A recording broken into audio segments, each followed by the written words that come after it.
Hello everyone and welcome back to a new video. Today I am bringing you a Etsy stamp design video. And I recorded this video a long time ago, by the way.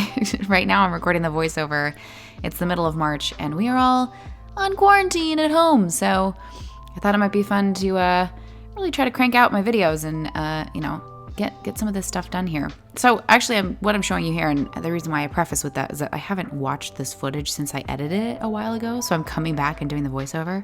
So I'm kind of watching it fresh like you are. What I'm showing you here though is that this is actually my sketchbook. It's an older sketchbook that originally was a prop as part of a Beetlejuice costume, if you guys remember that. But in that sketchbook I had my illustrations and sketching and doodles of my previous return address stamp for Etsy, which you can see right there. So I actually hand draw a lot of my stamps that you see on my Etsy packaging, obviously my return address stamp, and I'm showing you here where I get them ordered from rubberstampchamp.com. They're great. That's where I get all my stamps from. It's pretty affordable for custom stamps. Great company, great service. I've never really had an issue. Only a couple stamps I've actually sent back to them and I made them redo it. But, for a pretty detailed stamp, they do a pretty darn good job.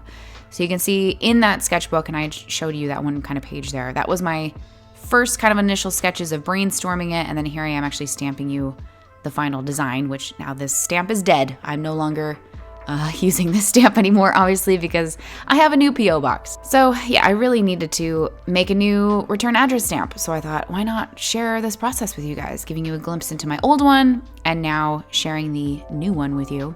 First things first, I kind of was just looking back at my old designs and just kind of looking at things and maybe seeing if that would help with my brainstorm. And of course, there's a trash truck outside, so hold that thought, please. Continuing on, I thought that it would be fun to share with you my process, basically, of creating a new return address label stamp. Return address stamp. Yes. Well, I use this on labels, so it's just easier for me to get a stamp made. I have found that this is a more cost-effective way of creating packaging versus actually getting things printed, because if you believe it or not, labels and stickers and all that stuff, it's very expensive. And don't even come for me about self-printing my own stuff out of my own printer. Bun, don't do that. I do not like printing from printers at home. It ain't happening. So I would much rather kind of take the time to hand draw something and just get it made into a stamp and stamp 1,000 labels. That for me is far more enjoyable. So here I am working in my Moleskine Art Plus, and a lot of this stuff always lives in my sketchbook. So you'll see a little bit later kind of how I turn this into like a finished spread of sorts, since this will live in my sketchbook forever. And initially when I started sketching up ideas, I really liked the idea of having things in kind of like a square shape. So I'm always kind of thinking of what's the general shape of the stamp going to be, round, rectangular, square, what have you. So initially I was really liking this idea of doing a square stamp. And of course I'm playing around with the imagery here. Got to do something a little spooky. And I kind of referenced back to some of my old design ideas of having, maybe an eyeball, a bat, a hand. I've always liked the idea of a hand holding something, whether it was like a banner or a sign of some sort. And you can see that little bottom sketch there. Well, here I am with the hands coming in hot, and the hand holding something, a little piece of paper.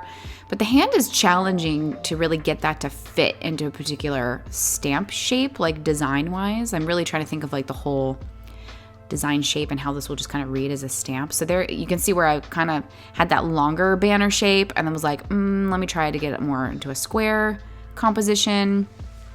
And here I am also playing with the idea of kind of a headstone look. I really, really loved this idea of like a skull with kind of like wings, similar to like what you would see on a tombstone. I just really liked the look of that. And here I am trying to shove it into a square shape as well. But you'll quickly see I had kind of completely changed gears from the square shape, because I realized a lot of my labels that I already have are rectangular. So it would mean if I went with a square shaped stamp, I would literally have to change the kind of labels that I'm using. So I like my labels too much to force myself into a new one, because I use these craft labels. They're made from recycled materials, which is really important to me. So I kind of shifted gears and was like, let me get back into a more rectangular shape. Let me actually reference the shape size of the current one that I'm using so that it lines up. So I'm not having to get new labels, which I think makes a lot more sense. So sketching wise, by the way, I'm using my favorite red and blue pencil. I think it's actually by Mitsubishi or something like that. It's that red and Prussian blue. It's in my Amazon storefront. I'm obsessed with these. Obviously, they're not erasable, but I actually really like sketching with colored pencils. You guys know this. Sometimes it's easier, it's less pressure because you can't sit there and erase and fiddle with things 1,000 times. And I think when you're designing something like this, it's kind of nice to have the red and the blue, because maybe I'll do an initial kind of sketch or look of things in one color, and then I can kind of come back in with the other color to make corrections or kind of like overlays. And I get this question a lot, like why use a red pencil? And originally, a lot of artists use red pencils like this because digitally it's very easy to remove. But I just like the look of it, and it's just easy for me to work with. Once I have a design kind of figured out, you can see that I really liked this one. It kind of brought together a couple different elements, and these little bat wings were totally accidental. I thought I was gonna do more of the shape that's kind of on the other page, more headstone kind of like, but the bat's wings just kind of came about, and I liked that so much that I was like, you know what, let's roll with this. And then kept the text really simple, kind of did that little banner shape at the bottom to kind of help, I don't know, give it a little bit more stability, if that makes sense, to kind of just make it feel a little bit more encapsulated and stable. I don't know, that's the best way that I can kind of describe it. And then bringing in those little the little kind of branch elements, which I had on my other one, which I think is kind of fun. So it kind of helps, fit that address into a frame a little bit. I've got some good visual balance of the top and the bottom, and I just really kind of liked these elements all together, and I think that it will play well as a stamp once I get it made. Physically on my sketchbook, what I'm doing here is just coming down to my final design, a nice clean inked out design. So I made kind of a close to final sketch there, went back in with a black fine liner and detailed it out with the black pen so that I can then basically create my transfer, which is what I've done there, which is some tracing paper. So I was able to transfer that top sketch into kind of a more final design, and then I'll go through that final sketch there and give it a nice black pen outline, so that from there, all I'm doing is basically scanning it. So I would then scan it, clean it up, edit it a little bit into my photo editing program. Oh, and you can see here with my kneaded eraser, I'm lightening up my lines, which is a good little trick there if you're gonna do any kind of black outlining. There's the pen I'm using, that really juicy Kuretake pen, which I've grown to really love, but you have to be really patient with this pen, by the way, because it's so juicy that you really have to give it proper dry time, because it's so easy to smudge with like the back of your hand. Anywho, it makes for great outlines and a nice like bold text look happening there. So I'm outlining my final design here, and I will later scan this puppy and turn it into a stamp.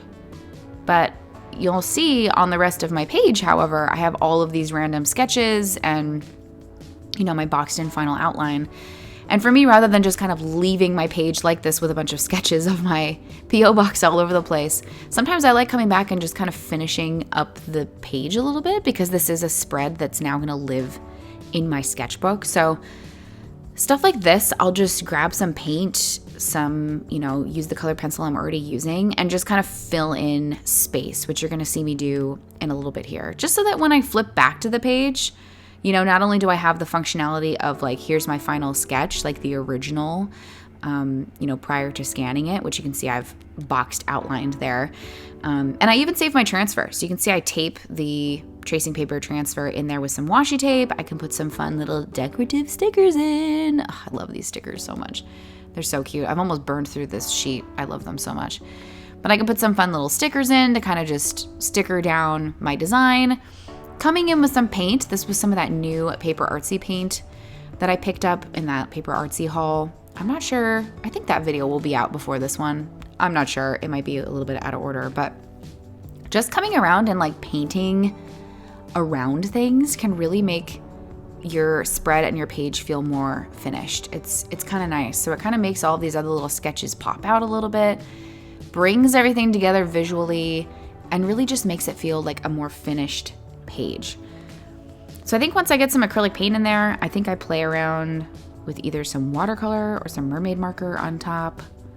I'm really just grabbing what's around me, which I think is the easiest way to handle pages like this, is just what media is sitting by me that I don't have to actually dig out. I can just kind of grab and go.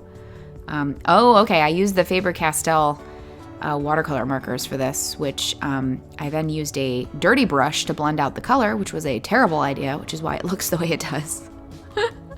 But these watercolor markers are actually really great. I don't think they're that great on this paper. I will say those markers are way better on like a toothy watercolor paper, but they still look good, and I liked this color, and it kind of worked well with this new Paper Artsy blue that I was playing with there. So just kind of making it work and playing around with things.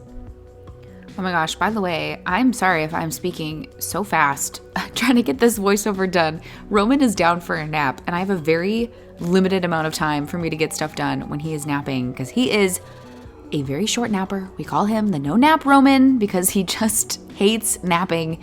Anywho, if I sound a little frantic, it's because I'm trying to squeeze this in during a nap. Okay, continuing on.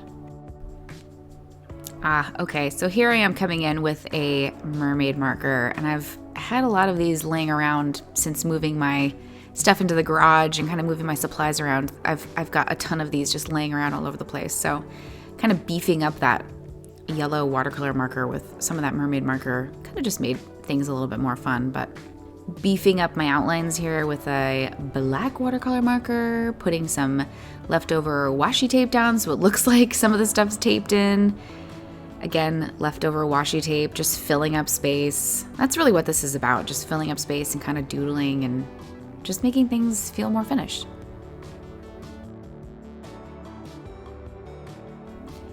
So that's about it, guys. That's my process of both designing a new stamp and really kind of finishing this spread all together here.